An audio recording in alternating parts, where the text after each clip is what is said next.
Tá ok. Ok, Então, professor. então vamos ver aí, gente, né, os desafios da execução e vamos conversando sobre o tema, né? Então, a primeira coisa que eu quero comentar com vocês é nós vamos trabalhar, gente, com base em 3 livros, né? Os 3 livros, eu comecei a discutir a execução quando um presidente de empresa me disse o seguinte: professor, eu estou muito decepcionado com a minha diretoria, porque a minha diretoria não entregou os resultados que ela me havia prometido. E eu perguntei a ele: você fez o que esse ano todo? Você jogou golfe? Quer dizer, o que que... Ah, porque o meu diretor de marketing não era a pessoa adequada para a função. Eu falei: quem pôs o diretor lá? Ou quem deixou o diretor lá? Ah, porque fizeram um centro de distribuição no Nordeste, num lugar absurdo. Eu falei: mas quem fizeram? Você não é o presidente? Quer dizer, na verdade, as pessoas, os dirigentes, né, presidentes, diretores, gerentes, eles têm a ilusão de que as coisas aconteçam sem a participação deles efetiva. Não precisa, é claro, o gestor fazer a coisa, mas ele tem que garantir que a coisa seja feita. Então, essa coisa da garantia é que a gente começou a discutir nos desafios de execução. Então, a gente trabalha com 3 livros básicos, né? Primeiro, esse primeiro aqui da esquerda, o Hard Facts, né? Hard Facts, em inglês, significa fatos concretos, né? Fatos concretos. E diz aqui: perigosas meias-verdades e total nonsense, né? Quer dizer, o que quer dizer, gente? Deixa eu explicar bem para vocês o que é isso. Quer dizer, muito cuidado para vocês não trabalharem com fatos concretos, com número, né? Com evidência, né? Gerência baseada na evidência. Então, por exemplo, as pessoas dizem assim: todo mundo está reclamando. É todo mundo quem? Todo mundo quantos? Você vai ver, são 5, 4, 3. Né? Ninguém vai aceitar isso. Ninguém quem? Como é que você sabe que ninguém vai aceitar isso? Então, há vários casos que eu queria comentar com vocês. Eu um dia estava numa desses call centers grandes lá em Uberlândia, e teve lá uma correria, uma menina meio que desmaiou lá, porque um cliente xingou ela lá, né? É, é, e daí eu fui ver, estava imagine um call center com mais de 2.000 posições, né, gente? Todas as meninas ali: esse produto é horrível, ainda vai morrer gente, porque todo mundo xinga esse produto, ninguém quer, nós não vamos mais trabalhar com esse produto. A hora que eu fui fazer uma análise do produto, era o que tinha menos reclamação, era o que tinha menos problema, menos atividade com aquele produto no call center, só que como houve, né, um caso lá qualquer, ficou aquele clima. Então, a gente tem que tomar cuidado. Uma vez num restaurante, só para ter uma ideia, daí quando nós mostramos os dados para as meninas, falaram: ah, pois é, mas acontece que, quer dizer, mas você precisa saber o que na verdade vai acontecer, né? Então, para vocês terem uma ideia, num restaurante, os garçons se reuniram para tirar um determinado prato, que era um filé na manteiga com palmito e ervilha. Que ninguém quer, ninguém gosta, é muito difícil. Esse restaurante servia francesa, ou seja, o garçom ia com a bandeja e servia o prato do cliente, né? A ervilha, ela era solta.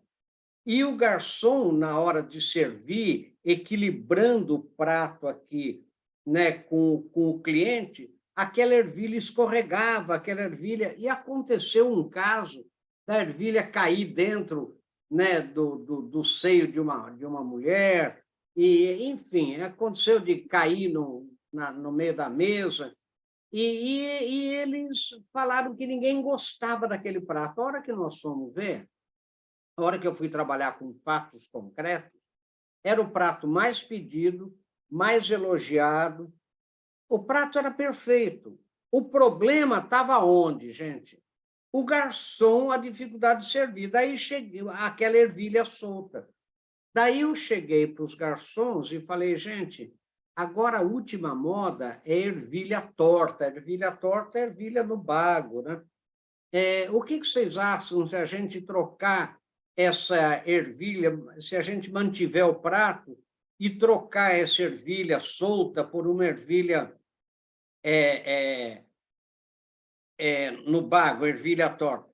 Ah, os garçons falaram, é isso que todo mundo pede, é isso. Quer dizer, você resolveu um problema e, na verdade, qual era a reclamação? Ninguém gosta do prato, todo mundo reclama do prato, o que não é verdade. Então, a gente tem que tomar muito cuidado com meias verdades. Quando todo mundo fala assim, ninguém vai pagar esse preço. Como é que você sabe? Quem falou para você que ninguém vai pagar esse preço? É da sua cabeça, você acha isso? Ou você fez alguma pesquisa, alguma coisa? Então, muito cuidado. O primeiro livro trata disso. Trabalhe com fatos concretos. Cuidado, eu escrevi uma vez para a revista Latam um artigo chamado Não Tem, Não Dá e Não Pode. Você chega na loja e fala, eu queria determinado produto, ah, não tem.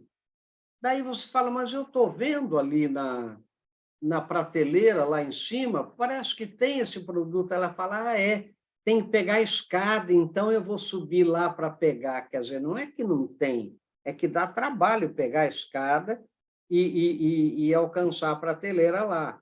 Né? Você chega para o eletricista e fala assim, eu preciso de uma tomada aqui, ele na hora fala, não aguenta a carga.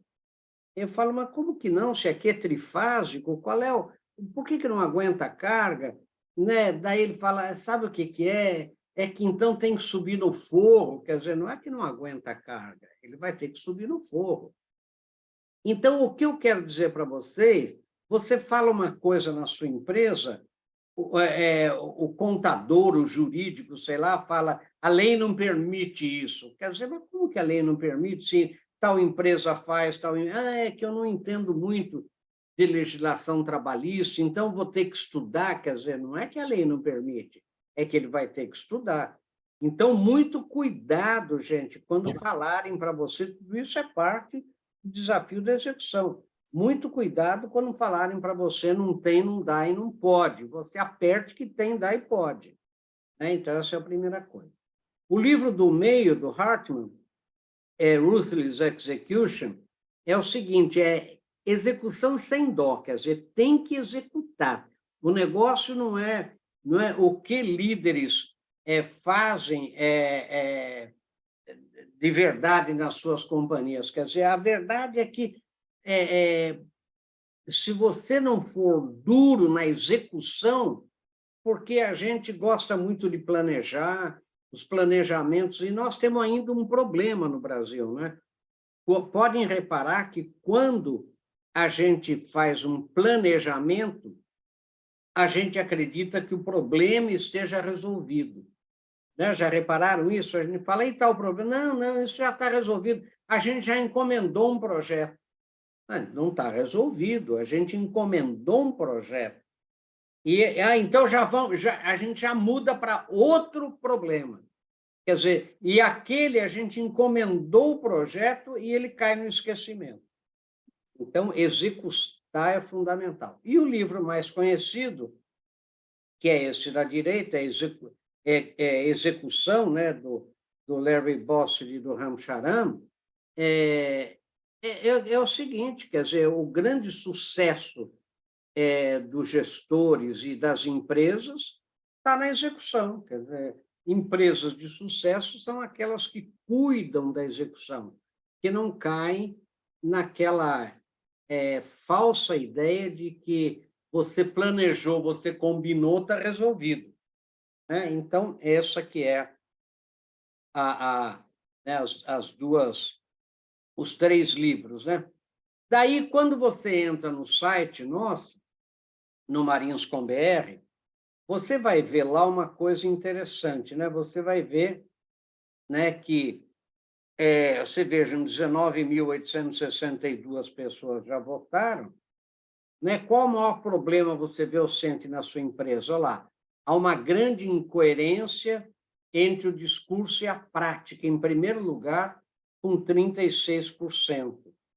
Em segundo lugar, as pessoas não têm feedback, ninguém aqui é avaliado seriamente.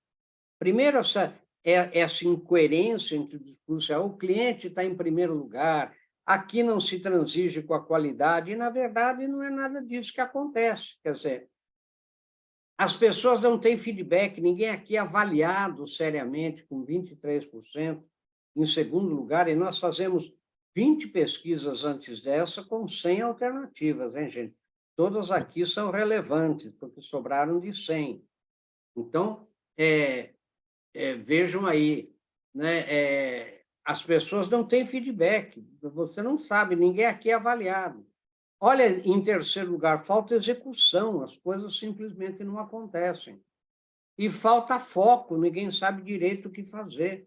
Um puxa para cá, um puxa para lá. Tem muita briga entre os departamentos e, na verdade, ninguém respeita o cliente. Se você somar o que tem mais de 10% dos votos, 89%, pode ver, há uma grande incoerência entre o discurso e a prática. O que é que falta? Falta executar o discurso. Não é? Se eu tenho um discurso, se eu tenho lá missão, valores, crenças, etc., eu não executo isso. Quer dizer, então, falta executar o discurso. As pessoas não têm feedback, falta executar o feedback e executar a avaliação. Né? Falta execução, as coisas simplesmente não acontecem, e falta foco, falta executar o foco. Né? Então, isso é uma coisa que a gente vê. Então, vejam aqui se, olha, 19.862 pessoas votaram. Né? Então, vejam aqui. Ó. Gente, por que as coisas não acontecem? O som está aparecendo aí, Alessandro? Planeja, e as coisas não acontecem. Está sim, professor. Por que há uma incoerência entre o discurso e a prática? Falta executar. Por que as pessoas são useiras e viseiras em dar ideias mirabolantes? E por que nada é executado?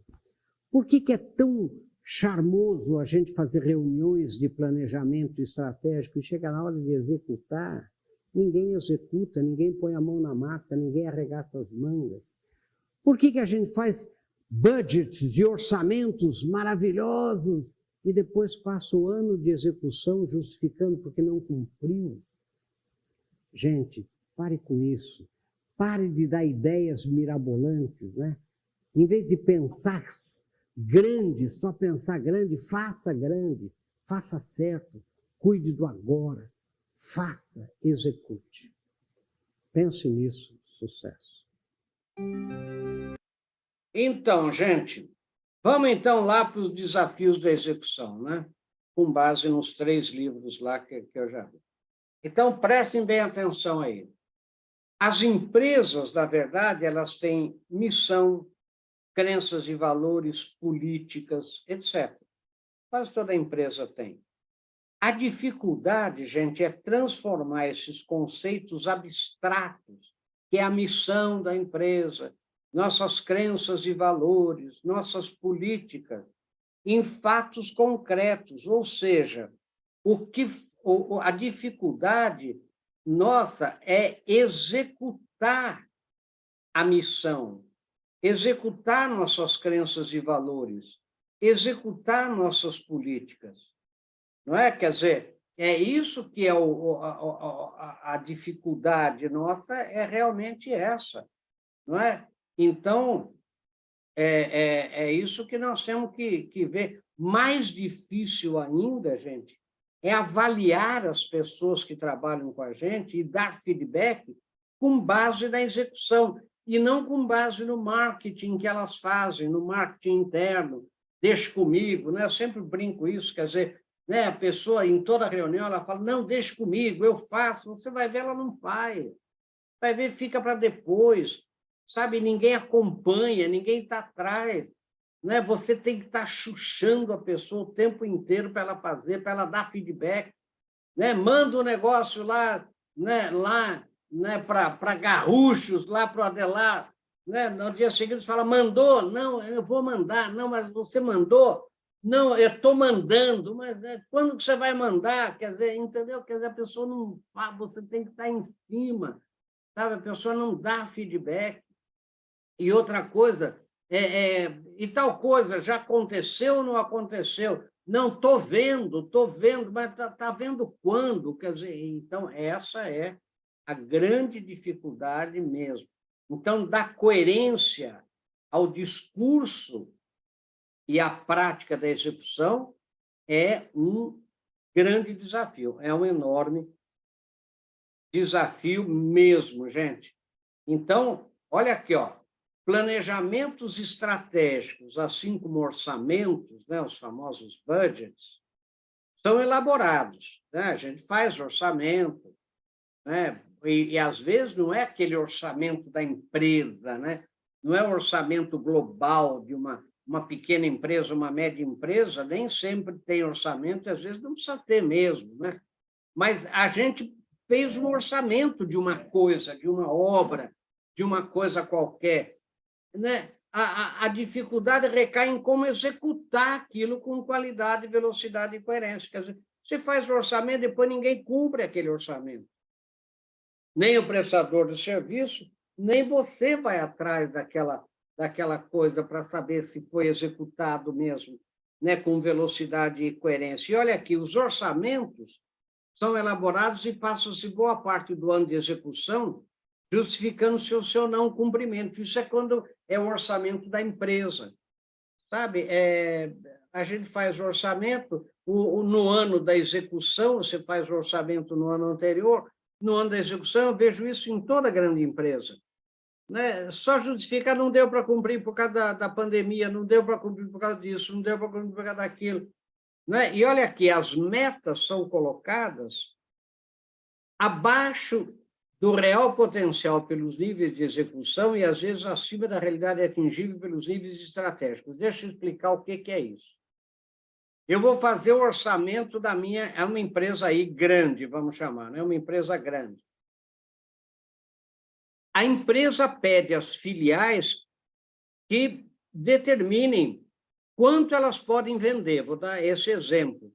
Quanto vocês podem vender em 2024? Vamos dizer que nós estamos fazendo o orçamento já de 2024. Vamos dizer que seja já meio outubro de 2023. Lá, o pessoal da filial fala assim, bom, nós podemos vender 100, né? Nós conseguimos vender 100. Eu acho que 100 a gente consegue vender, não tem problema, né? Mas, olha, é o seguinte, põe aí 80, porque se a gente puser 100, os homens vão espremer a gente no 100 e vai complicar para nós. 80 a gente tira de letra, então põe 80 aí. Então, ele manda para a matriz, o que essa filial pode vender é 80. Chega lá na matriz, eles pegam o papel daquela filial e falam, mas olha que gente sem vergonha, eles podem muito bem vender 100 e colocaram 80. Põe aí de meta para eles, 180. Quer dizer, aí, gente, um mentiu para baixo, outro mentiu para cima. Então, aí, isso é muito comum. Então, sem o compromisso total com a execução, as empresas vivem num processo de melhoria contínua do auto-engano, gente. É isso que acontece. É um auto-engano o tempo inteiro. Eu minto para baixo, outro mente para cima, né? Eu finjo que vou fazer, que é possível, eu falo, deixa comigo, e eu sei que eu não consigo fazer. Eu falo, não pode deixar que eu vou, e não faz, e ninguém acompanha. Como ele sabe que ninguém acompanha, aquilo fica no ar. Depois de 6 meses, fala aí tal coisa. Não, tal coisa, professor, ficou com o Jonas, lá para o Jonas fazer. Cadê o Jonas? Não, o Jonas já saiu, ele nem trabalha mais aqui, quer dizer. E aí, as coisas, por isso que as coisas não acontecem, gente. Entendeu? Não tem follow-up, não tem acompanhamento, é uma melhoria contínua mesmo, não tem execução, é uma melhoria contínua do auto-engano mesmo no duro. Não é? Então, as empresas de enorme sucesso, gente, são aquelas cujos executivos, gerentes, diretores, supervisores, encarregados, são voltados para a execução. Sabe? O negócio é sério, a execução. Né? Então, e o que significa executar? Vamos lá, agora vamos começar aí e vão anotando para fazer perguntas depois, para a gente conversar. Né? Garantir e acompanhar, gente, que todos os pontos discutidos no planejamento sejam transformados em ações e comportamentos funcionais, observáveis e mensuráveis. Então, preste atenção, vamos lá. Então, o que é isso? O sujeito, vocês podem falar assim, professor, a minha empresa não faz planejamento. Claro que faz.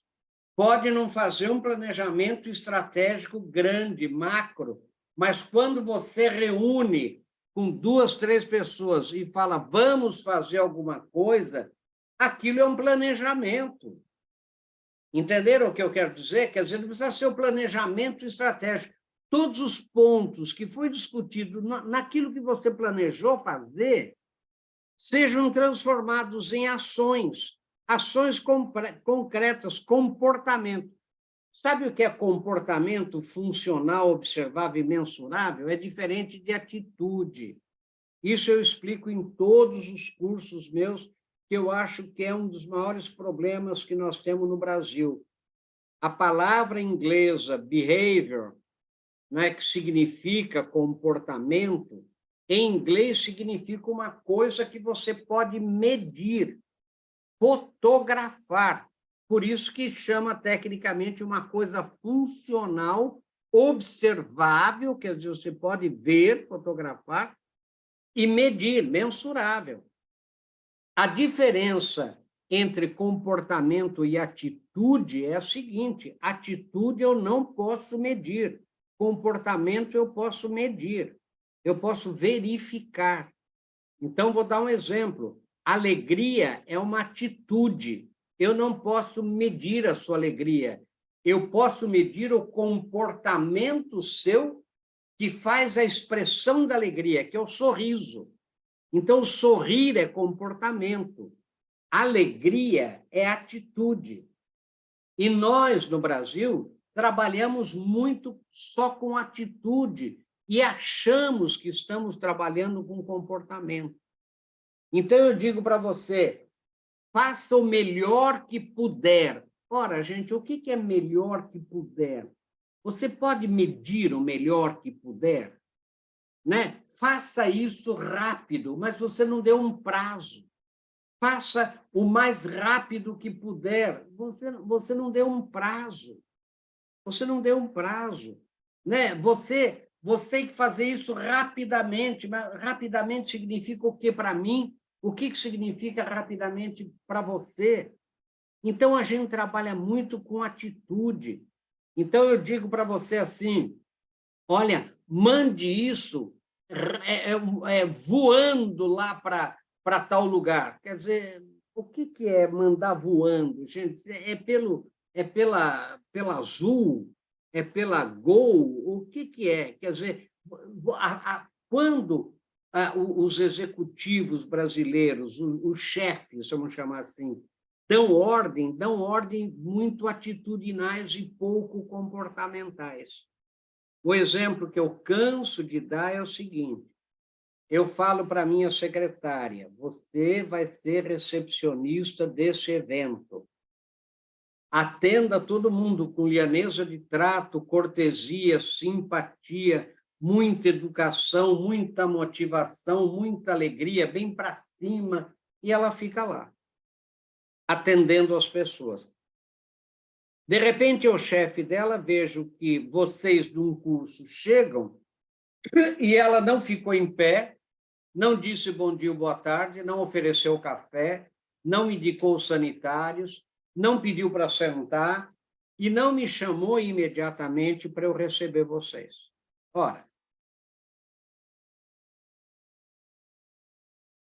quando vocês vão embora, eu, chefe dela, vou lá e digo, você é louca, menina, você não ficou em pé, você não disse bom dia, boa tarde, você não me indicou os sanitários, você não pediu para entrar e sentar, e você não me avisou para eu imediatamente vir receber essas pessoas. Ela vai dizer o quê para mim? Mas eu fui Liana, cortei, sim, eu só não fiquei em pé, eu só não indiquei o sanitário, mas as pessoas reclamaram, alguém reclamou alguma coisa, quer dizer, o que é Liano, cortês, simpático, educado, para cima, motivado? Para mim, é a mesma coisa que para ela? Pode ser e pode não ser. Então, isso que eu vejo, por exemplo, nas recepcionistas de consultórios, nas recepcionistas de empresas, elas são educadas por atitude, não por comportamento. Atenda bem, sabe? Atenda bem. O que é atender bem para ela? A mesma coisa que atender. Então, o que eu tenho que fazer? Eu tenho que transformar essas atitudes em comportamento. Eu tenho que falar para ela, olha, você vai ser recepcionista do nosso evento. Todo mundo que chegar, você vai ficar em pé, dizer bom dia ou boa tarde, oferecer café, indicar os sanitários, pedir para entrar e sentar, em menos de 2 minutos me chamar para eu receber esse pessoal. Tudo bem? Ela fala, tudo bem. Eu digo, repita para mim. Eu vou ficar em pé, dizer bom dia, boa tarde, oferecer café, indicar o sanitário, pedir para entrar, sentar, em menos de 2 minutos chamar o senhor. Como ela não é um cachorro que eu estou adestrando, eu tenho que dar motivação a ela. O que é motivação, gente? Os motivos, as razões de ordem lógica, racional, cartesiana, motivos pelos quais eu quero que ela fique em pé, diga bom dia, boa tarde, eu digo, minha filha, o nosso auditório é aqui na fazenda. A pessoa entra na fazenda, até ela achar o auditório, né? Ela pergunta para 2, 3, e quando a pessoa chega num lugar estranho, e a pessoa que está ali recebendo fica em pé, diz bom dia, boa tarde, oferece café, indica os sanitários, pede para sentar, né? A pessoa que é o anfitrião vem imediatamente receber. Isso tudo dá uma atitude de uma pessoa liana, cortês, simpática, educada, fina, motivada, que é o que nós queremos que eles todos tenham de você e da nossa empresa, da ANCO. Você tem alguma dúvida? Ah, não, eu queria saber essas pessoas quais são. Eu respondo a dúvida dela e digo, então repita para mim. Ah, eu vou ficar em pé, dizer bom dia, boa tarde. Agora eu pergunto para você. Se ela não ficar em pé, não disser bom dia, boa tarde, não oferecer café, não me chamar em 2 minutos, etc., eu, chefe dela, tenho que fazer o quê? Eu tenho que puni-la. Eu já vou explicar o que é punir. Eu tenho que puni-la. Agora eu pergunto, por quê? Porque eu e ela sabíamos exatamente o que ela tinha que fazer, ficar em pé, dizer bom dia, boa tarde, oferecer café, indicar o sanitário, eu sentar e menos de 2 minutos me chamar. Agora eu pergunto, seria justo eu puni-la no primeiro exemplo? Não. Falei para ela, seja liana, cortês, simpática, educada. O que eu falei para ela? Então, gente, o que é punir? Punir é transformar o certo em agradável e fácil, e o errado em difícil e chato. Quem é mais velho, como eu, lembra da professora do curso primário nosso. Você respondia à professora, ela não xingava você, não fazia nada. Você tinha que escrever 100 vezes no caderno de caligrafia, não devo responder à professora. Era uma tarefa chata, difícil, né, que você tinha que fazer, você nunca mais respondia ao professor. Ou seja, punir é transformar o certo em agradável, fácil, e o errado numa coisa chata e difícil. Então, pense, nós temos que garantir que os pontos discutidos no planejamento sejam transformados em ação. Quer dizer, quem vai fazer o quê? Quem vai fazer o quê? Quem vai garantir? E outra coisa, garantir que todas as ações tenham responsáveis e prazo de execução determinados e acordados. Quer dizer, você concorda? Tal dia? Porque, senão, não vai acontecer. Se as coisas não tiverem responsável e prazo, esqueça, não vai acontecer, só vai acontecer por uma sorte. Então, essas são as coisas práticas para a gestão da execução. Prestem bem atenção, tem que ter responsável e prazo de execução, determinados e acordados, quer dizer, tá? Então, o que também significa, né, executar? Garantir que as pessoas certas estejam nos lugares certos para que as coisas sejam concretizadas.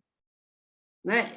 Você não vai fazer o trabalho da pessoa, você que é gestor, mas você tem que garantir que a pessoa certa está lá no lugar certo. Não adianta depois você chorar. Não adianta depois você dizer, essa pessoa ela não tinha a menor competência para aquilo que eu pedi a ela. Mas o erro é de quem? O erro é de quem pediu para uma pessoa que não tinha competência, não tinha expertise, não tinha, sei lá, condição. Então, garantir que as pessoas certas estejam nos lugares certos. Né? Então, isso é uma coisa fundamental. Agora, eu faço vista grossa. Dá trabalho eu recrutar pessoa nova, dá trabalho eu trocar de gente. Então, como dá trabalho, eu finjo que não estou vendo que aquela pessoa que está lá, né? Eu vejo, por exemplo, aquela caixa do supermercado lá do Alessandro, quer dizer, ela não serve para aquela função, mas ela está lá. Ela está lá e continua lá, e todo mundo perde a paciência com ela, e ela está lá, mas ela é boazinha, quer dizer, mas nós não podemos trabalhar só com gente boazinha, gente. Isso significa, gente, o quê? Para garantir que a pessoa certa esteja nos lugares certos. Participar ativamente do recrutamento e seleção de talento. Prestem bem atenção nisso. Participar ativamente do recrutamento. Qual é o grande problema nosso no Brasil?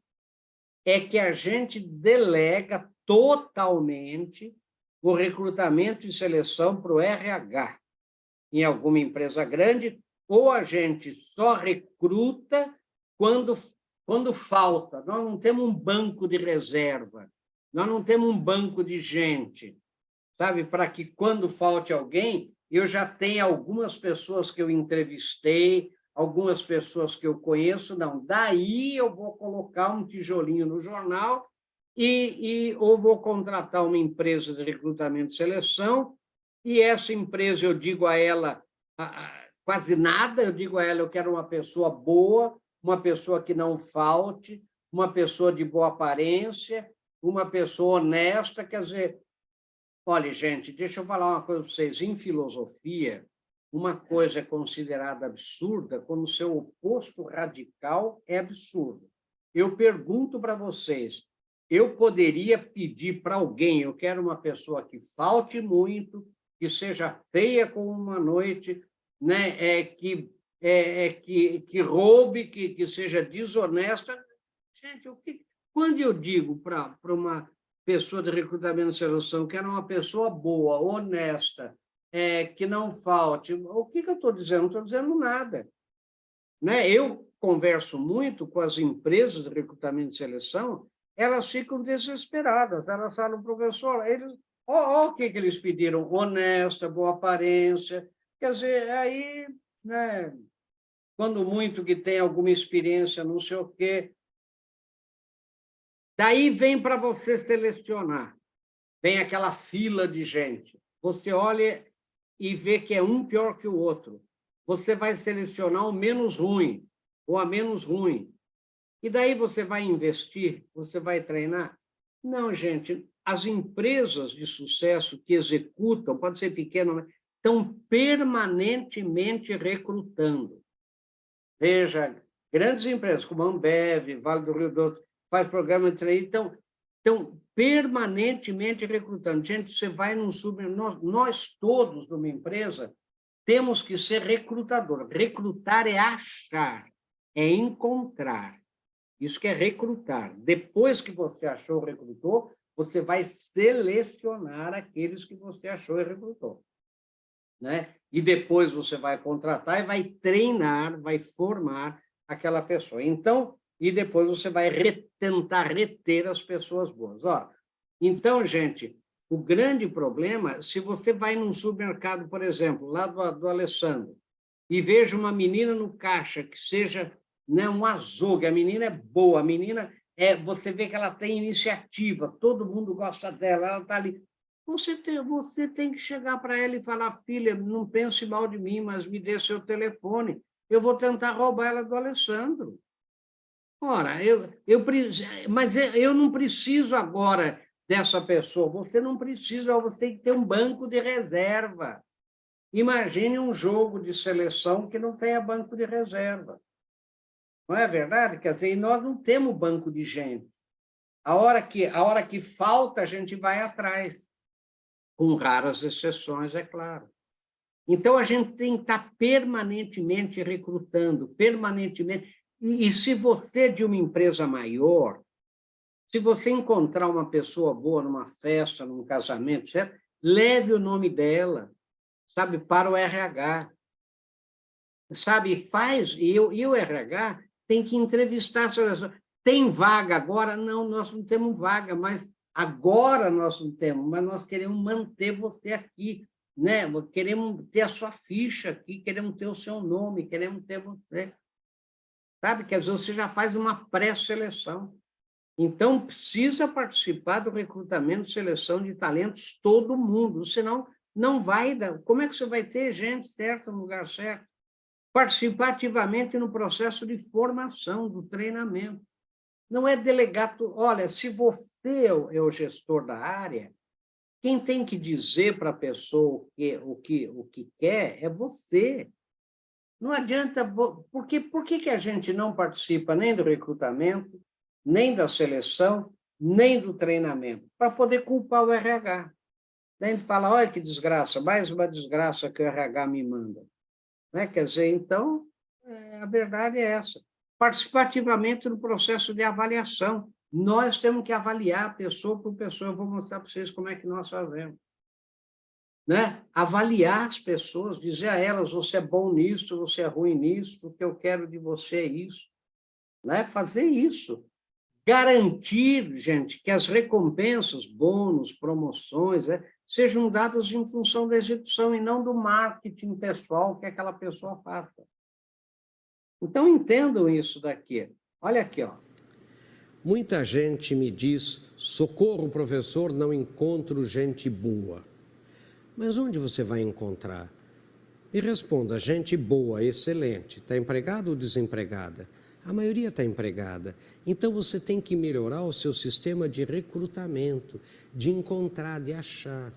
Toda vez que você encontrar numa festa, num restaurante, em qualquer lugar, alguém que chame a sua atenção, pegue seu telefone, pegue seu nome, o seu contato, leve para a sua empresa, porque nós temos que ter um banco de gente, para que a gente um dia possa convidar, possa selecionar.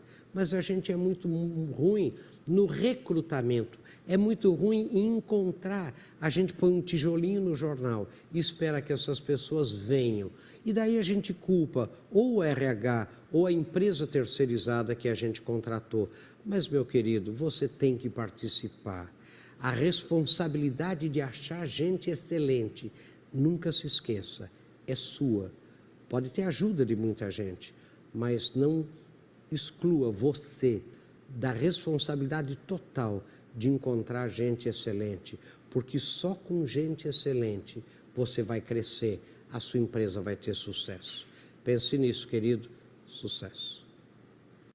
Pode reparar que a gente fala não tem gente boa, a gente não acha gente boa, né? Não, mas vai achar onde, gente? Quer dizer, todo mundo... É fácil, porque eu jogo o macaquinho, né, no ombro do outro, quer dizer, alguém tem que achar. Quem é esse alguém? Não é? Então, nós, por exemplo, fazemos essa avaliação de 6 em 6 meses, gente. Nós, é assim, logo depois do Carnaval e no começo de julho, lá no segundo semestre, né? O julho ou agosto. O que nós fazemos? Nós fazemos essa... É uma folha só, né? Todo chefe avalia os seus subordinados, né? Um por um, separadamente, fecha na sala.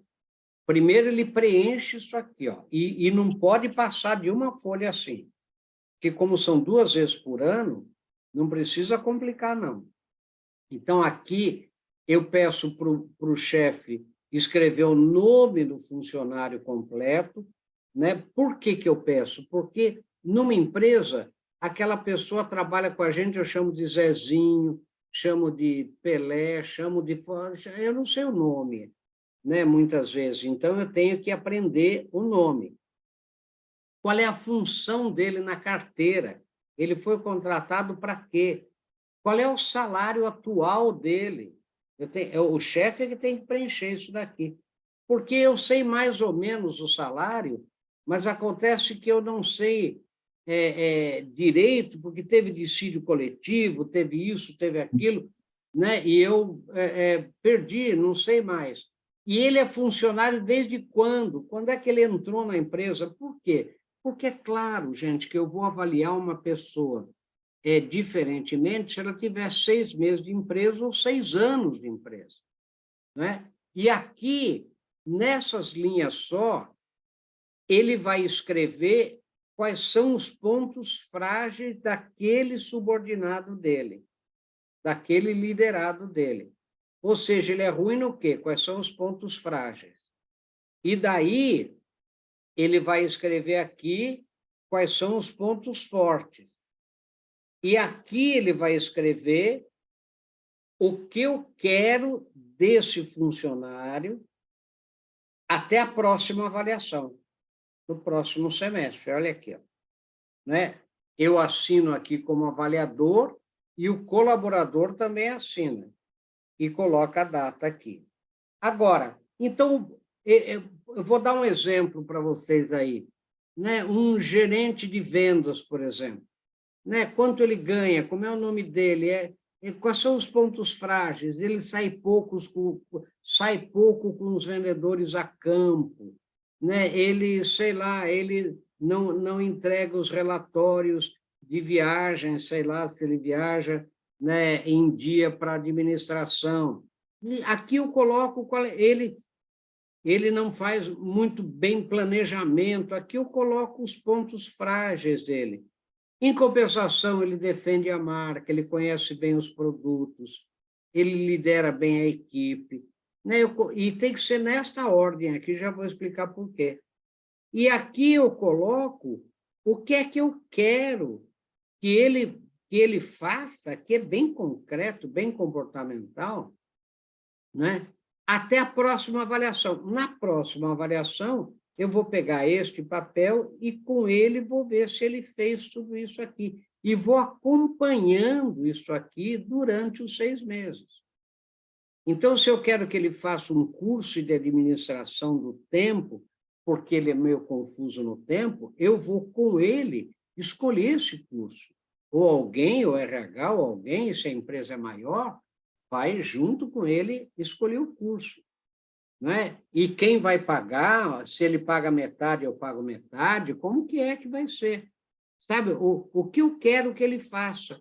Ele vai visitar 2 clientes por semana, e eu vou dar para ele um checklist, ou fazer com ele, o que ele vai observar no cliente, porque senão eu digo para ele, vá visitar cliente. Ele vai e chega para mim e fala assim, eu falo, e o cliente, como é que é? Não, muito bonzinho, mas eu quero saber, não quero saber se ele é bonzinho, quero saber o que a concorrência está fazendo com ele, quais são os produtos que ele usa, qual é a tecnologia que ele tem, eu tenho que fazer um checklist para ele observar na visita. Se ele é gerente, eu quero que ele saia com um vendedor uma vez por semana, eu tenho que fazer um checklist com ele, o que ele vai observar no vendedor. Senão ele sai com o vendedor, volta e ficou tudo por isso mesmo. Ele não observou nada, o vendedor conhece os produtos, ele é bom na apresentação. Qual é o que a gente chama de skill gap, ou seja, qual é o posto de habilidade que ele tem? Eu preciso treinar ele mais no quê? Isso que é executar, gente. Por isso que as coisas não acontecem, a gente não faz isso. E se a gente não fizer isso, as coisas não acontecem. Essa é a grande verdade. Entendeu? Quer dizer, daí, gente, eu faço na nossa empresa avaliação 360 graus. O que é 360 graus?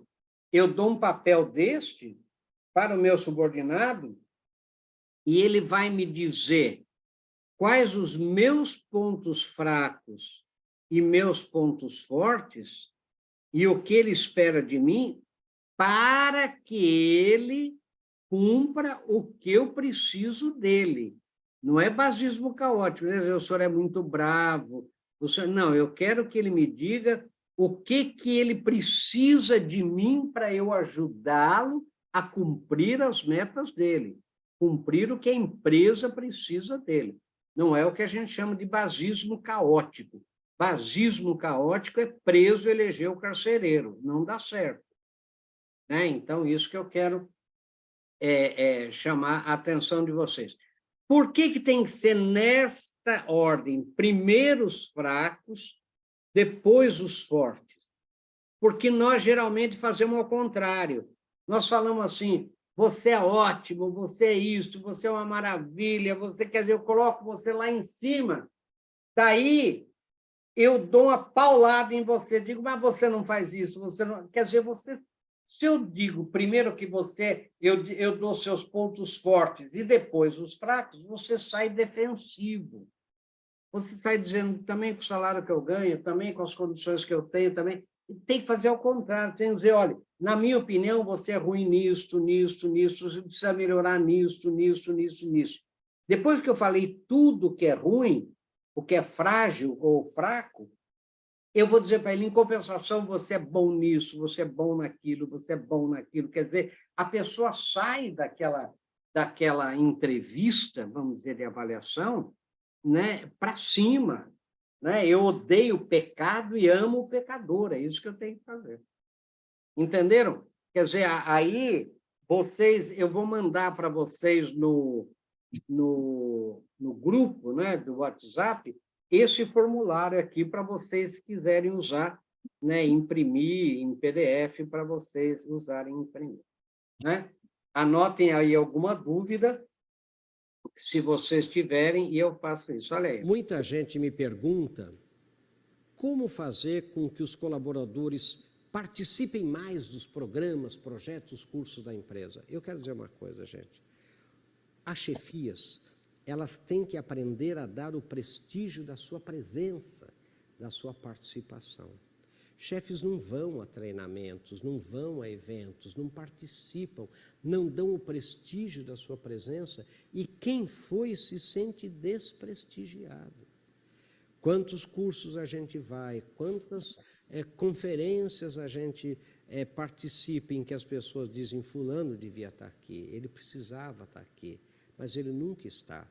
O meu presidente já sabe tudo, o meu diretor já sabe tudo, meu gerente já sabe tudo, ele nunca participa, ele nunca vai, ele nunca pode, ele tem sempre coisas mais importantes para fazer. Isso dá claramente a noção de que o que eu estou fazendo aqui não tem importância alguma. Isso é um desprestígio. Pense nisso, prestigie as ações, projetos, eventos da sua empresa com a sua presença e com a sua participação. Pense nisso, querido. Sucesso. Entenderam, gente? Esse é um grande problema. Chefes, diretores não participam, eles não vão. E daí, o que acontece é que as pessoas se sentem desprestigiadas, elas também não vão, não prestam atenção. Fica tudo ali, mais ou menos, né? Então, esse é um problema sério mesmo, né? Então, executar significa, vamos lá, gente, garantir que as pessoas tenham as condições de operação, equipamento, sistema, etc., adequadas para executar o que delas é esperado e cuidar para não entrar num processo, de novo, de autoengano. Quer dizer, eu peço para você fazer uma coisa e você não tem equipamento para fazer, você não tem sistema para fazer, sabe? Quer dizer, tem um ditado português do século XVIII que fala: quem manda estranhos à vindima não tem amor às uvas. Quer dizer, uma pessoa que nunca colheu uma uva, nunca trabalhou num parreiral, nunca fez uma vindima, se você mandar, é capaz de destruir o parreiral inteiro. E a culpa não é sua. Então, muito cuidado mesmo, para você não entrar naquele processo de autoengano. Você tem que, além disso, né, você tem que garantir que as pessoas todas elas sejam responsabilizadas pela execução ou não execução do que foi acordado. Porque se foi acordado, então veja aqui a história, né, o que eu digo aqui do autoengano de novo, né? Aqui se foi acordado, então, né, se foi acordado, então a gente tem, se eu mando você fazer uma coisa que eu sei que você não sabe fazer, eu estou me autoenganando. Concordo? Quer dizer, se eu peço para você fazer uma proposta em alemão e sei que você não sabe falar alemão, eu estou me autoenganando. E esse garantir que as pessoas sejam responsabilizadas pela execução ou não execução não foi acordada é o seguinte: é aquilo que a gente fala, tudo acaba em pizza na empresa. Então, vou dar um exemplo aqui, bem claro. As duas pessoas da minha frente são meus subordinados. Hoje é sexta-feira e eu chego para eles e digo assim: olha, eu nunca pedi isso para vocês, mas eu vou ter que pedir. Vocês vão ter que passar o final de semana inteiro trabalhando aqui na empresa,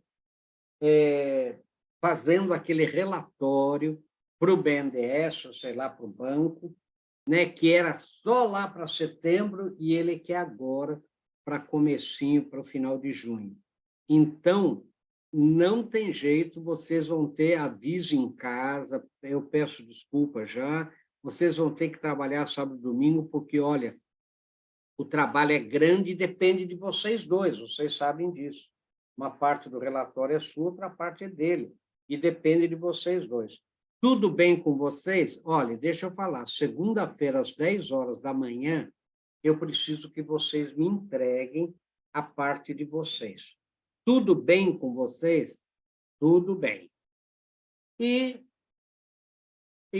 o que acontece é que um deles chega em casa e fala para a mulher: olha, esse fim de semana nem conte comigo, porque eu tenho que fazer um trabalho lá na empresa. E a esposa dele diz: eu sabia. Ué, como que você sabia? Eu sabia, aniversário da minha irmã, e você não gosta da minha família. A sua vida virou um inferno, sabe? Os seus filhos falam: pai, vai brigar com a tia de novo. Pai, não faça isso, vamos lá na festa. Eu falo: mas eu não posso, filho, eu prometi para o meu chefe. Não, pai, você inventou isso daí para não ir. A sua vida virou um inferno. E você vai cumprir a sua palavra. Daí, chega no sábado, você liga para o outro companheiro seu e fala: e a sua parte do relatório? Ele fala: não vou fazer, eu tenho uma balada para ir, não vou fazer, não, eu tenho uma festa, não vou fazer, a escravidão já acabou. Ele falou: mas o homem ele quer segunda-feira, 10 horas da manhã. Não, vou dar uma desculpa, deixa comigo, eu vou dar uma desculpa. Segunda-feira, às 10 horas da manhã, eu falo: cadê o relatório? E aquele que não fez fala: oh, professor, não deu para fazer, olha, aconteceu de tudo, foi doença na família, eu tive que levar isso, foi uma loucura, o senhor nem queira saber o que aconteceu, eu entrego para o senhor na quarta de manhã. E o outro diz: eu fiz a minha parte, está aqui, ó, a minha parte está aqui, eu fiz. e eu digo para esse outro, não adianta você entregar, porque o seu depende dele, o dele depende do seu. Então, como ele só pode entregar na quarta-feira, entregue quarta-feira junto com o dele. E a hora que eu viro as costas, aquele que não fez ainda faz. Sabe, gente, não acaba em pizza no Congresso Nacional. Acaba em pizza na casa da gente. Por quê? Porque as pessoas não têm accountability, que chama em inglês. Não são responsabilizadas pela execução daquilo que foi acordado. Quer dizer, não foi acordado que você vai fazer e vai me entregar segunda-feira da manhã? Como que não entregou? O que você fez? Né? Por que não me ligou? Por que não... Né? Quer dizer, como que é essa situação? Quer dizer, então precisa tomar cuidado, né?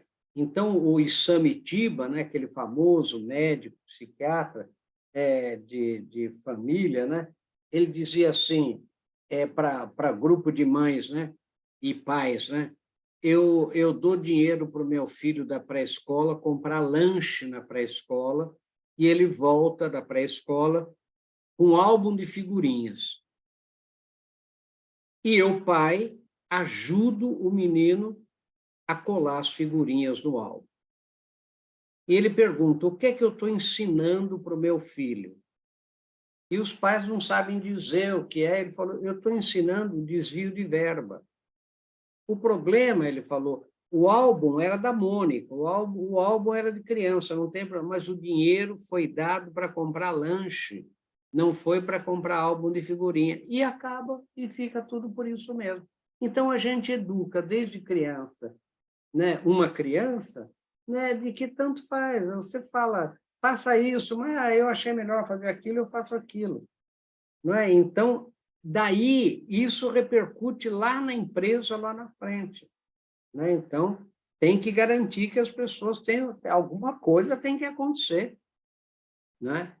Então, cuidado, senão a gente entra no auto-engano de novo. Né? Então, executar significa garantir que as lideranças todas, da presidência aos diretores, gerentes, supervisores, etc., estejam total e pessoalmente envolvidos e comprometidos com a execução de fato, né? Isto é, que acompanhem tudo o que está acontecendo e não façam da delegação uma desculpa para abdicar da responsabilidade de participar da execução. Deixa eu explicar aqui o que é isso. Delegar é uma coisa, abdicar é outra coisa. Delegar sou eu chegar para o Alessandro, para o Marcos, sei lá, enfim, para o Adelar e falar, olha, deixa eu falar uma coisa para você. Eu quero que você faça isso, a responsabilidade é sua e o prazo é 30 de junho. Tudo bem? Ele fala, tudo bem. Agora, deixa eu falar uma coisa para você. Como essa tarefa é difícil, arrume um grupo de pessoas para ajudar você.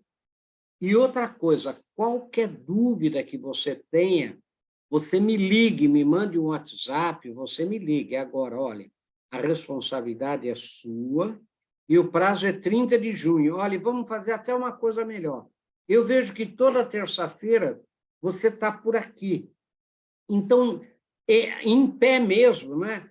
Você passa na minha sala, ou eu vou até onde você esteja, e a gente faz um acompanhamento disso. Como é que está? Ver se tem alguma dúvida. Tudo bem? Tudo bem.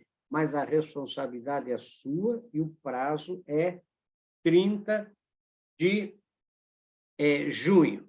Isso é delegar. Sabe o que é abdicar, gente? Abdicar sou eu chegar para você e falar assim, a responsabilidade é sua para essa tarefa e o prazo é 30 de junho. Ah, mas eu tinha uma dúvida, se vira. Não sabe o que é junho? 30 de junho, agora, final do mês. Não, mas eu queria, se vira, mensagem a Garcia, se vira, rapaz, não quero nem saber. Né? A responsabilidade é sua. Quer dizer, eu jogo a pessoa, gente, na fogueira. Daí os amigos daquela pessoa, os colegas, dizem, olha, professor, ele está enrolado com aquela tarefa que o senhor deu a ele não vai conseguir entregar no dia 30 de junho. E eu digo assim, eu sei que ele não vai. Você vai ver, arrebento com ele na reunião de 30 de junho. E chega na reunião do dia 30 de junho, ele fala, eu não consegui fazer, eu digo, eu sabia, você é incompetente. Sei lá, eu rodo a baiana. Eu pergunto você, quem ganhou? Eu ganhei? Ele ganhou? A empresa ganhou? É um perde-perde, gente, o tempo inteiro. O tempo inteiro. Sabe, eu mando uma pessoa fazer uma coisa e não dou o menor apoio. Isso não é delegar, isso é abdicar. E quem abdica da sua função de líder paga o preço, vai pagar o preço, até que vai cair. Então, entendam isso, quer dizer, delegar é uma coisa, abdicar é outra coisa completamente diferente, né? E a gente tem que tomar cuidado mesmo com isso, né? Então, estejam total e pessoalmente envolvidos e comprometidos com a execução de fato, que acompanhem tudo o que está acontecendo e não façam da delegação uma desculpa para abdicar da responsabilidade de participar da execução. Entendeu? Esse é um problema que a gente que é sério mesmo, né? Então, delegar é uma coisa, abdicar é outra coisa, né? Então, olha aqui, ó. A pergunta é: quem tem a maior virtude? Você por ser confiável ou eu por confiar em você? Veja, gente, sem confiança, nada pode dar certo. A empresa precisa ter instalada dentro dela um padrão de confiança elevada. A virtude da confiança é uma consequência das outras, da verdade, da lealdade, da honestidade, sabe, da franqueza. Tudo isso vai dar lá a confiança. Quando pessoas dentro de uma empresa, elas não confiam uma nas outras, quando departamentos vivem numa eterna desconfiança, quando o cliente não confia na empresa, quando o fornecedor não confia nas informações que recebe, quando a confiança não existe, não há sucesso, não há nada que possa levar a empresa a vencer os desafios da competitividade que nós temos hoje. Pense nisso, pense em confiança, instale a confiança dentro da sua empresa, trabalhando esse tema, fazendo com que as pessoas pensem sobre como confiar e ser confiável. Pense nisso, sucesso. Então, entenderam? Porque o que acontece, por que eu pus esse vídeo aqui, olha, né? Porque o que vai acontecer aí é que quando você você abdica, não delega, o que vai acontecer é que a pessoa perde a confiança em você. E sem confiança é impossível você liderar, é impossível as coisas acontecerem na empresa sem confiança. Entenderam? Quer dizer, esse é uma coisa forte que a gente tem que ter. Então, executar ainda, vejam só, significa que toda liderança, ao participar ativamente, faça constantemente as perguntas certas para garantir a execução. Aí é que está, gente. Você não precisa fazer, mas tem que garantir.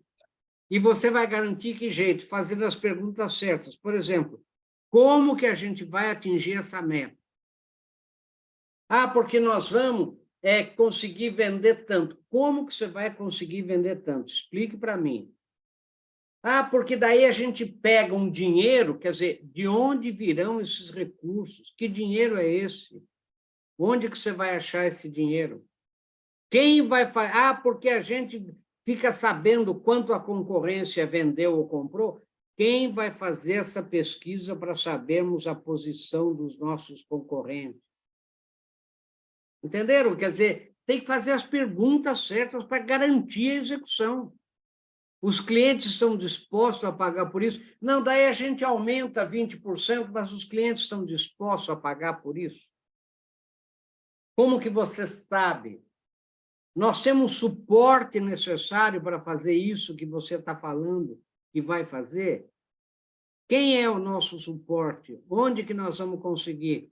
O nosso software, ele dá esses dados, o nosso programa dá esses dados que você está dizendo que vai me apresentar daqui a tanto tempo. Onde você vai conseguir esses dados? Qual é o cronograma?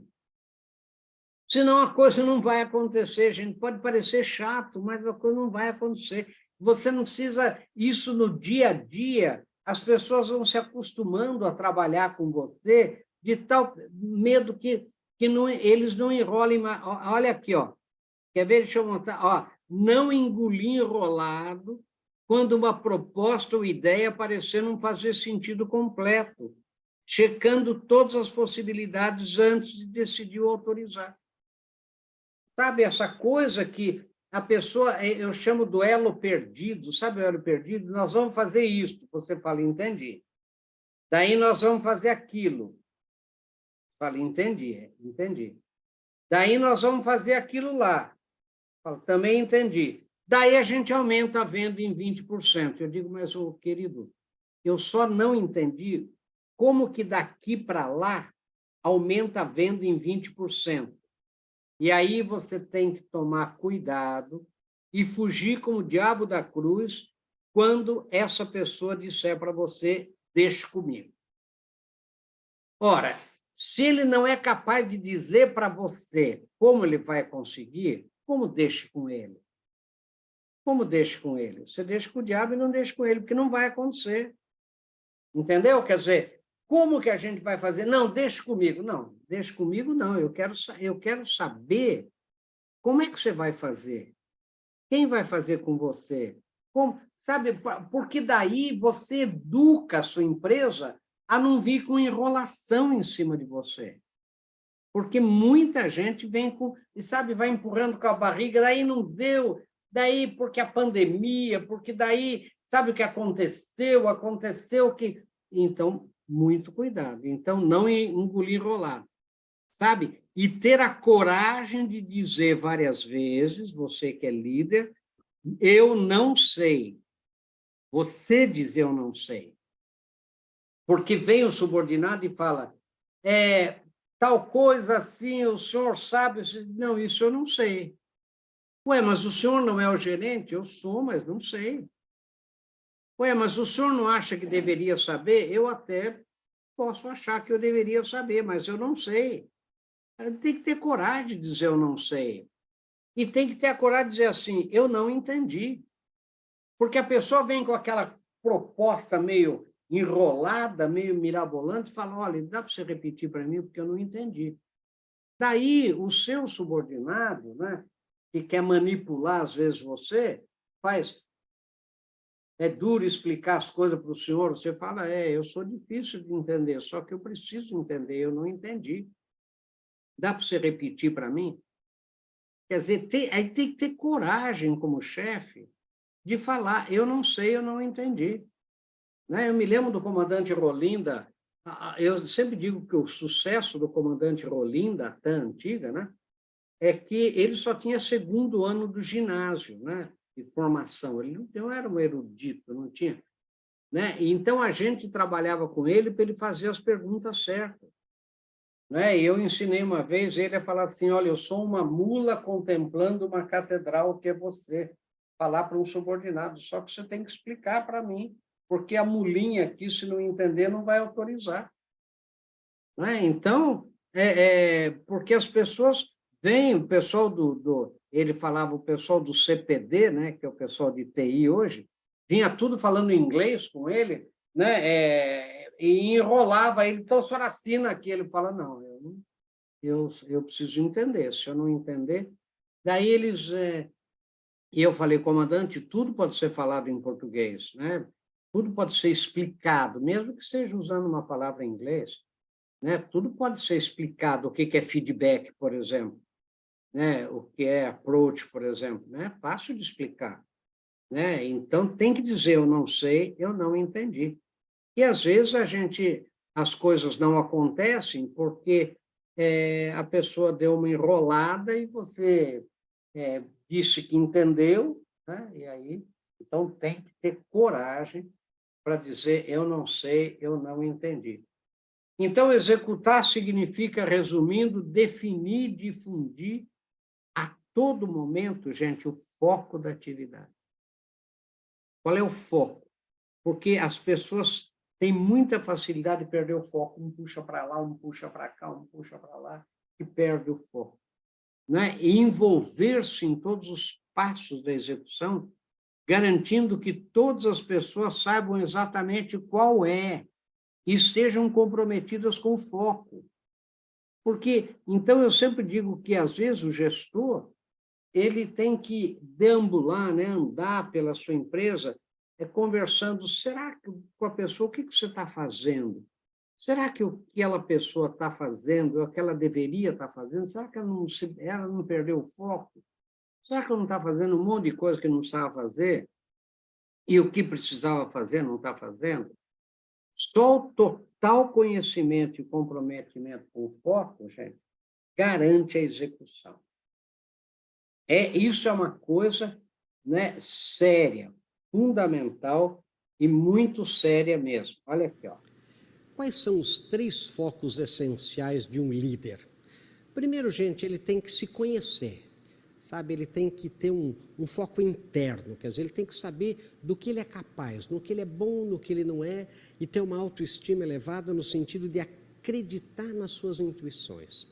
Segundo, ele tem que ter uma capacidade, um foco de empatia, sabe? Ele tem que se saber como é que pensam e quais as razões que estão levando os seus liderados a propor alguma coisa, em primeiro lugar. Segundo, que emoções estão por trás daquelas razões. E ele tem que ter essa coisa do servir, quer dizer, ele tem que lembrar que os seus subordinados têm que saber e sentir que podem contar com ele como líder. E a terceira coisa, ele tem que ter um foco sistêmico, ou seja, ele tem que entender da dinâmica, das políticas, da visão, da missão, da estratégia, não só da empresa, como do seu setor.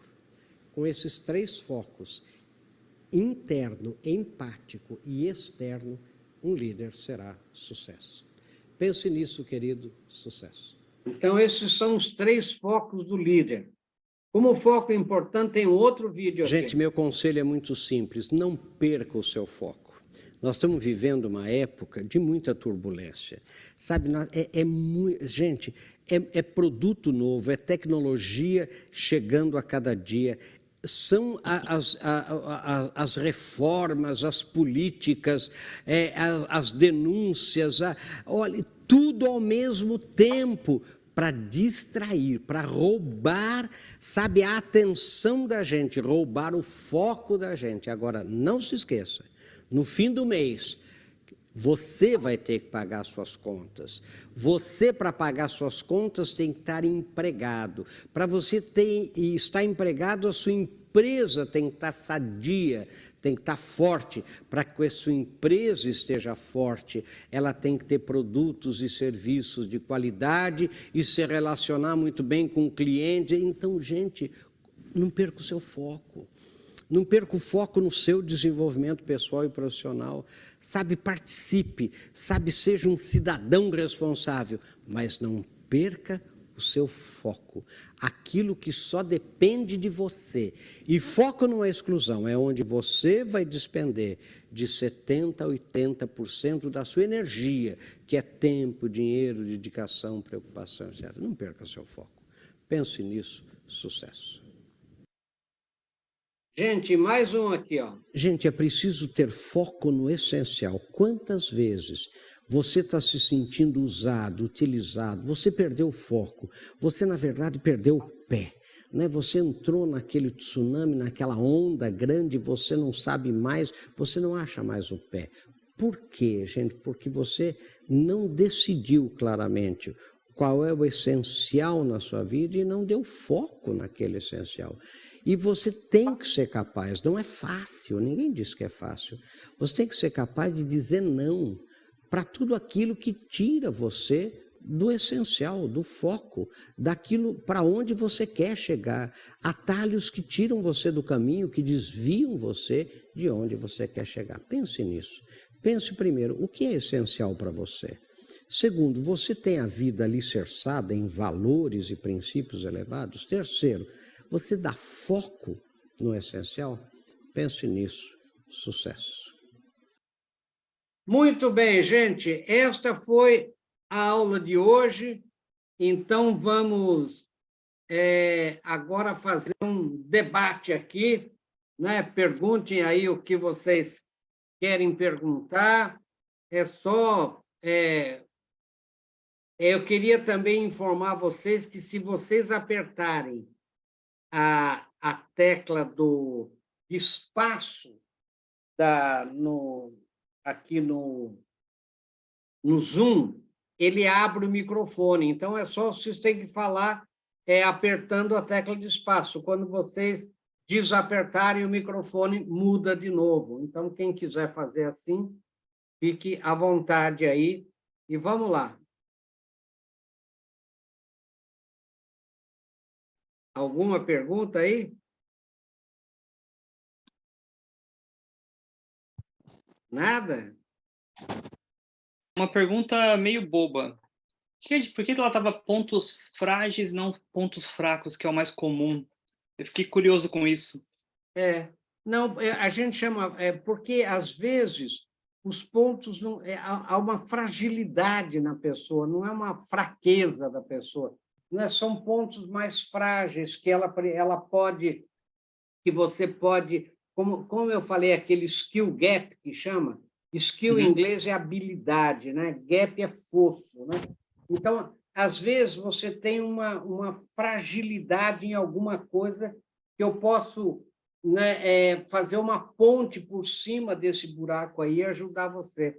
Então, para não chamar que é seu ponto fraco, né, mas que é mais ou menos a mesma coisa, como poderia dizer ali, você é ruim nisso, você é bom nisso, né? Então, mas Sim.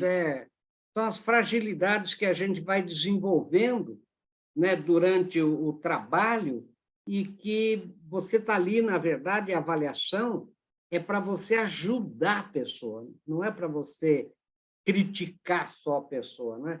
É para você ajudar a pessoa a sair daquela situação, né? Mas, o principal que a gente tem que aprender como líder é que, mais importante do que resolver os pontos fracos ou frágeis, é reforçar os fortes, para que os fortes sejam cada vez mais fortes, né? Para que de bom você passe para ótimo e de ótimo a excelente, do que você sair de ruim para mais ou menos.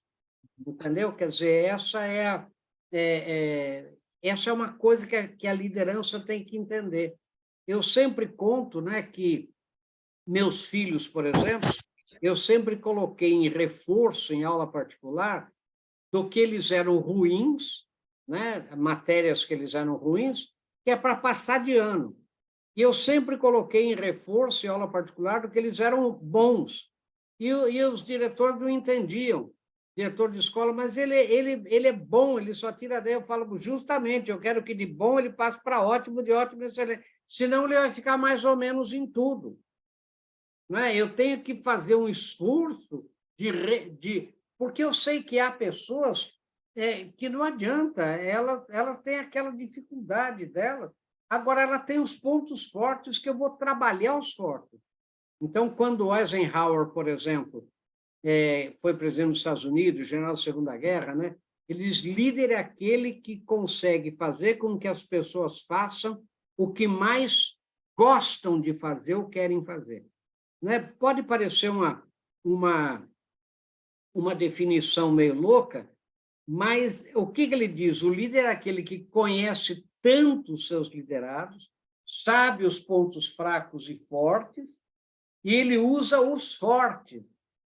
E ele, usando os fortes, ele faz com que a pessoa faça aquilo que sente mais prazer em fazer, porque é o ponto forte dela.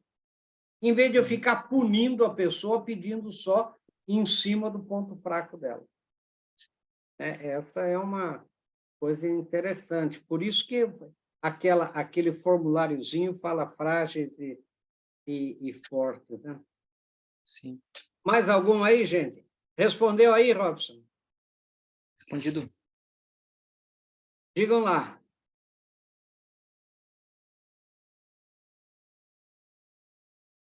Nenhuma pergunta, nenhuma dúvida, nenhum comentário, nada, gente? O que vocês acharam? Professor, o senhor tá me ouvindo aí bem? Estou ouvindo, Josias. Tá. Eu tenho uma dúvida aqui com relação, que eu acho que existe uma linha muito tênue entre quem é líder, quem é gestor, a questão do operacional, né? Então, assim, até que ponto você tem que ir, tem que acompanhar para você não acabar caindo naquele conto e aí você acabar fazendo, né? Essa linha tênue é que eu vejo não só na empresa que a gente toca aqui, mas em outras empresas, outros líderes também que eu converso, sempre tem essa linha aí até onde você deve ir, até onde eu estou ficando. Então, até uma frase muito boa que eu aprendi comigo, que diz que existe delegar, existe delargar, né? Isso. Então, assim, até que ponto a gente consegue andar nessa linha? Então, Josias, a sua empresa qual é que eu não tenho marcado aqui? Você trabalha com o quê? A gente quer produção de ovos comerciais, ovos de galinha. Tá, ovos comerciais, tá. Deixa eu dizer uma coisa para você. Esse é um grande desafio da liderança. Você tem que garantir que a pessoa seja capaz de fazer aquilo e delegar para que ela faça. Então, qual é, só para você ter um exemplo que acontece muito, o gerente de venda sai com o vendedor e vende, em vez de fazer o vendedor vender. Quando ele fica com medo que o vendedor não seja capaz de fechar aquela venda, ele atravessa e acaba fazendo a venda, sendo que não é essa a função. Ele ajudar, né, aquele vendedor para que ele faça a venda. Então, não adianta você entrar na operação. O que você tem é que garantir que a pessoa que está na operação saiba fazer e faça aquilo, e se não souber, qual é a teoria? Deixa eu dizer bem para você, Josias, qual é a teoria. Eu chamo a sua atenção, Josias, mas eu tenho que saber o seguinte, você sabia, amanhã nós vamos ver negócio de comunicação na execução. Você entendeu claramente o que eu queria?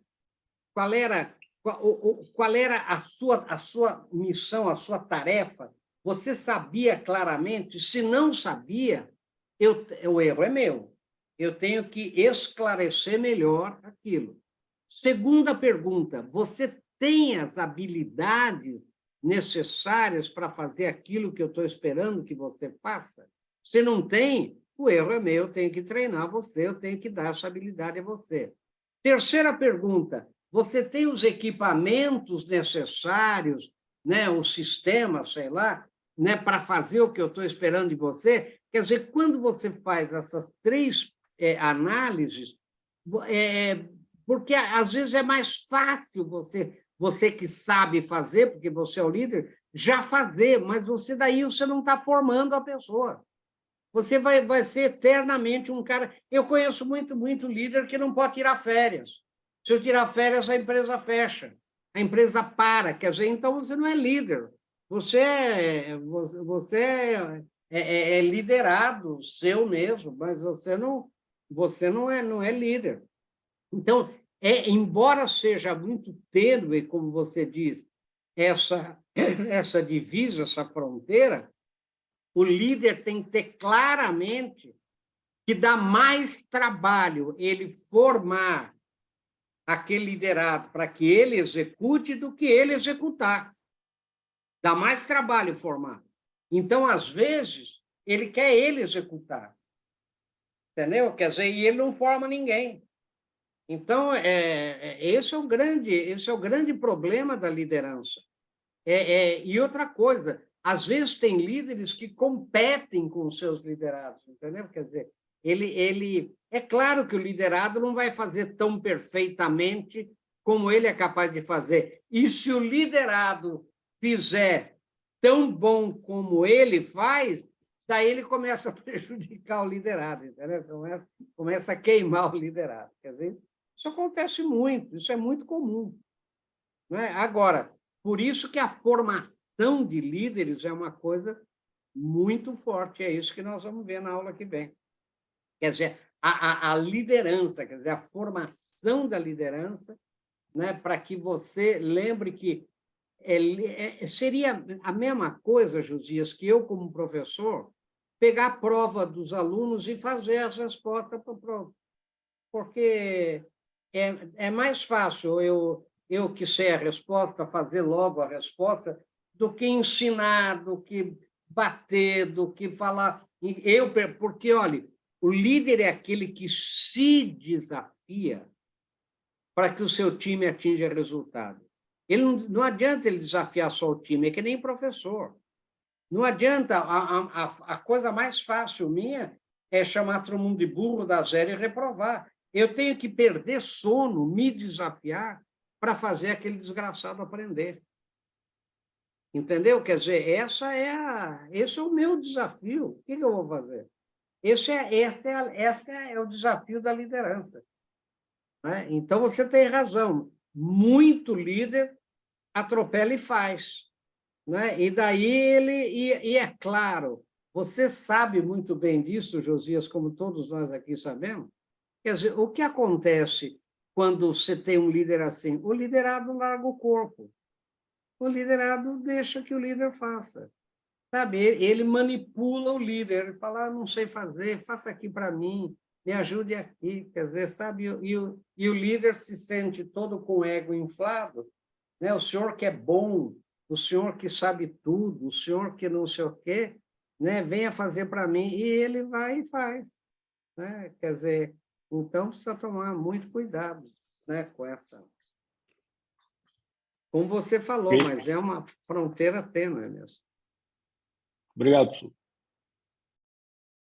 E mais aí, gente? Ô, professor, Diga. é o Ângelo. Ângelo, diga. Isso. Eu acho interessante esses pontos, né? Por exemplo, eu sou contador, né? Contador e dou aula. Eu vejo uma das grandes dificuldades, tanto em escritórios contábeis, né? Quanto em empresas, que muitas vezes o problema está nos processos das empresas, né? Tem empresas que às vezes patinam, né? Seja na implantação de um departamento, seja na implantação de um software, né? E às vezes gastam até milhões de reais nesse projeto e chega na metade, ou às vezes até mesmo na conclusão, eles acabam abandonando esse projeto, né? E eu vejo que tem uma carteira de clientes, às vezes é muito difícil esse trabalho com gestão de processos, né? Entre as empresas. Ângelo, você tem toda a razão. Quer dizer, por que é difícil? Por que acontece isso? Porque você montou o processo, você montou toda aquela estrutura e quando chegou em executar, vamos dizer, a energia diminuiu. Eu vejo muito isso acontecer. Por exemplo, vai lá, instala o SAP, por exemplo, numa empresa. A gente faz muito isso, né?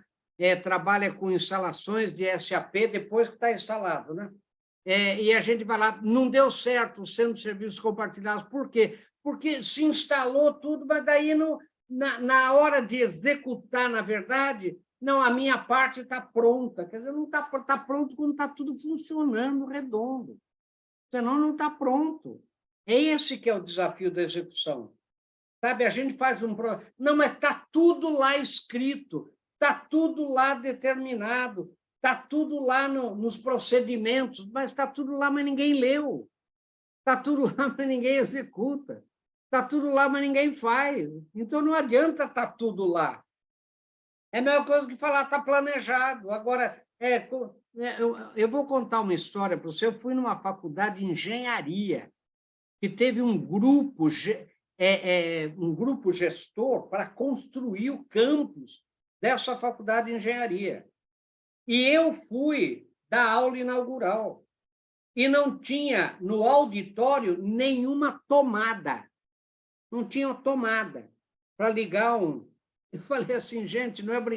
E os alunos todos lá, procurando a tal tomada, e daí vinha o pessoal, o reitor da universidade, tudo dizia assim, claro que tem a tomada. Tem, sim, senhor. No projeto, tem tantas tomadas por sala. Eu falo, querido, tem no projeto, não tem aqui. Olha lá, vamos achar a tomada, então. Daí, para você ter uma ideia, não tem a tomada mesmo. Daí nós vamos ver o que aconteceu. O mestre de obra, uma pessoa simples, ele ouvindo falar que tem que economizar, aquilo que era um chão que só passava pano, etc., ele falava aqui, para que vai ligar o quê nesse auditório? Não tem o que ligar, ele economizou as tomadas, entendeu? Da cabeça dele. Ele economizou as tomadas. Então, e achou que estava fazendo um grande bem. Então, agora, eu falei assim, mas o grupo gestor não acompanhou? O grupo gestor terminou a função dele no papel, no projeto. É isso que é, e por isso que dá esse problema. Sabe, quer dizer, para você ter uma ideia, eu conheço uma universidade em que se contratou um escritório de arquitetura que nunca tinha feito escola, nem universidade, né? A luz do sol bate no quadro, aquele quadro branco, né? E reflete para toda a sala, ninguém consegue enxergar o quadro, ninguém consegue enxergar. Né? O posicionamento dos prédios não levou em conta. Agora, cadê a reitoria? Cadê a execução? Mas eu confiei, mas você pode confiar num escritório que nunca fez nenhuma sala de aula, nenhuma universidade, nenhuma faculdade para fazer, fez a casa do reitor, quer dizer, como é que faz? Entendeu? Quer dizer, daí por que as coisas não acontecem? Porque não tem acompanhamento da execução, essa é a verdade.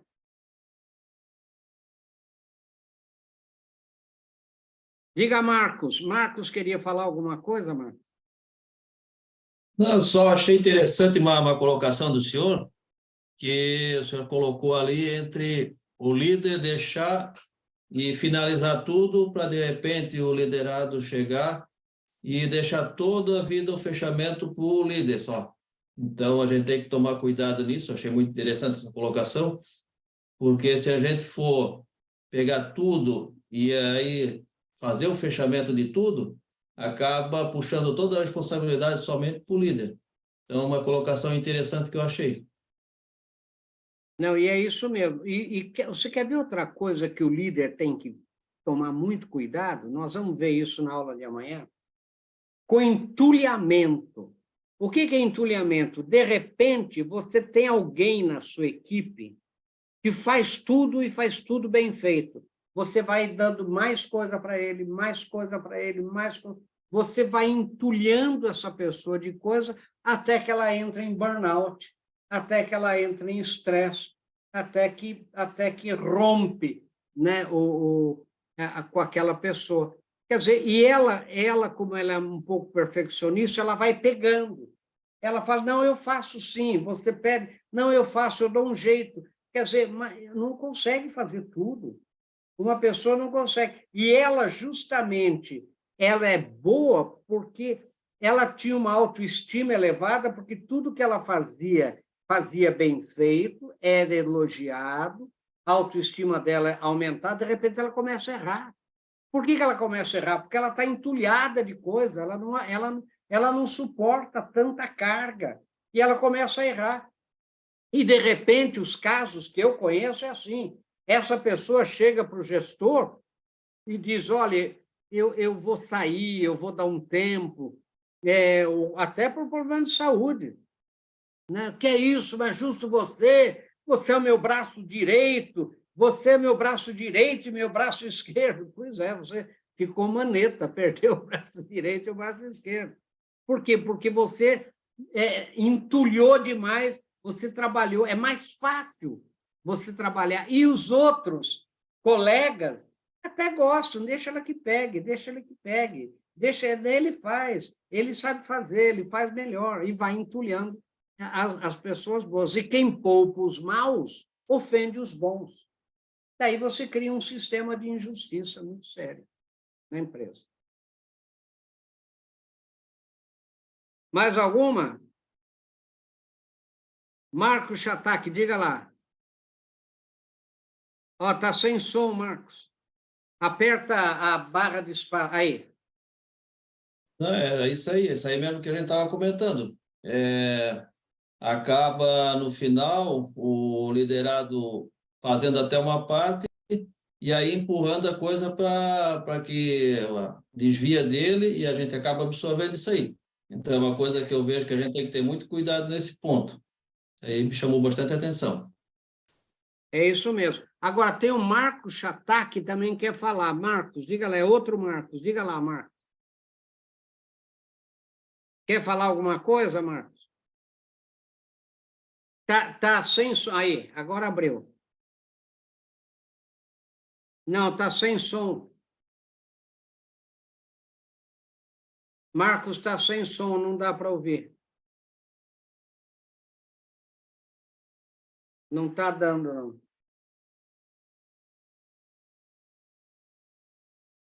Vamos lá.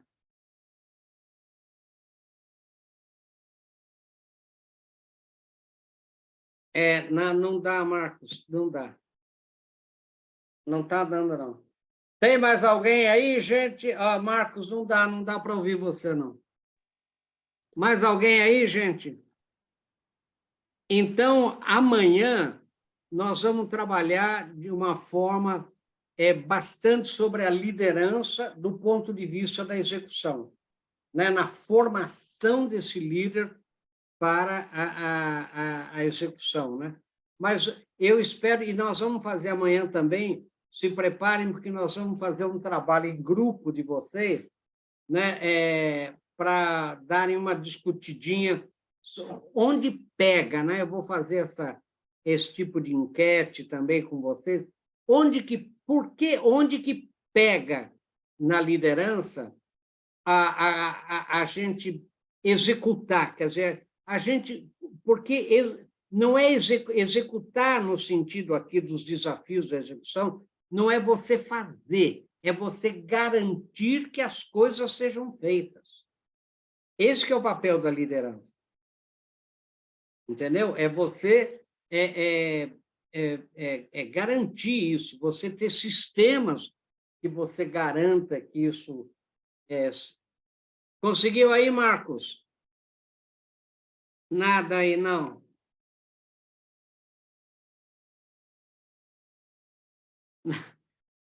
Amanhã você faz essa sua pergunta aí, acerta aí primeiro.